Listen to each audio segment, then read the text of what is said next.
VRK ಮುಲ್ಲಂಗಿ recipe.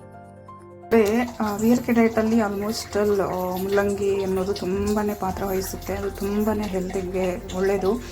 So ಅದರಲ್ಲಿ ಪಲ್ಯಗಳು ಅದು ಇದು ಮಾಡ್ಕೋತಾರೆ, ಬಟ್ ಸ್ವಲ್ಪ ಜನಕ್ಕೆ ಹಾಗೆ ತಿನ್ನೋದಕ್ಕೆ ಇಷ್ಟ ಆಗಲ್ಲ.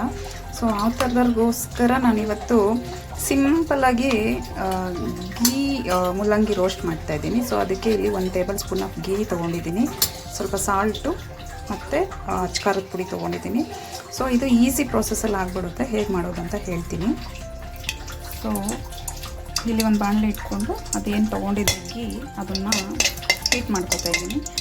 ಸೊ ಇದು ಸಿಂಪಲ್ಲು ರೆಸಿಪಿ ಅಂತಂದರೆ ಇಂಗ್ರೀಡಿಯೆಂಟ್ಸು ಕಮ್ಮಿ, ಬಟ್ ತಿನ್ನೋದಕ್ಕೆ ಚೆನ್ನಾಗಿರುತ್ತೆ. ಹಾಗೆ ಸಲಾಡ್ ತಿನ್ನೋದಕ್ಕೆ ಇಷ್ಟ ಇಲ್ಲದೆ ಇರೋರು ಇದನ್ನು ಆಪ್ಷನಲ್ಲಾಗಿ ಮಾಡ್ಕೋಬೋದು. ಈಸಿಯಾಗುತ್ತೆ, ಬೇಗ ಆಗುತ್ತೆ. ಸೊ ಇಲ್ಲಿ ಗೀ ಹೀಟ್ ಆಗಾದ್ಮೇಲೆ ನಾವಿಲ್ಲಿ ಮುಲ್ಲಂಗಿ ಹಾಕ್ಕೊಂಡು ಫ್ರೈ ಮಾಡ್ಕೋಬೇಕು ಚೆನ್ನಾಗಿ.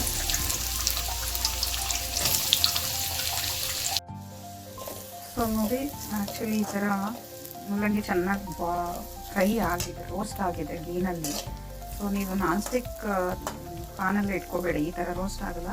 ಸೊ ಈ ಥರ ರೋಸ್ಟ್ ಆದಮೇಲೆ ನೋಡಿ, ಈ ಥರ ಎಷ್ಟು ರುಚಿಗೆ ತಕ್ಕಷ್ಟು ಖಾರದ ಪುಡಿ ಮತ್ತು ಉಪ್ಪನ್ನು ಹಾಕ್ಬಿಟ್ಟು ಮಿಕ್ಸ್ ಕೊಟ್ಕೊಂಡ್ರೆ ಮುಲ್ಲಂಗಿ ಗೀ ರೋಸ್ಟ್ ರೆಡಿ. ಸೊ ಇದು ತಿನ್ನೋದಕ್ಕೂ ತುಂಬ ಚೆನ್ನಾಗಿರುತ್ತೆ. ಬೇಕಂದರೆ ಇದಕ್ಕೆ ಮೇಲೆ ಸ್ವಲ್ಪ ಲೆಮನ್ ಜ್ಯೂಸ್ ಹಾಕೋಬೋದು ಇಷ್ಟ ಇರೋರು. ಸೊ ನನಗೆ ಅಷ್ಟು ಇಷ್ಟ ಆಗಲ್ಲ, ಸೊ ನಾನು ಹಂಗೆ ಫ್ರೈ ಮಾಡ್ಕೊತಾ ಇದ್ದೀನಿ. ಸೊ ಇಲ್ಲಿ ಸಿಂಪಲ್ ಮುಲ್ಲಂಗಿ ghee roast ready. Like, subscribe and share.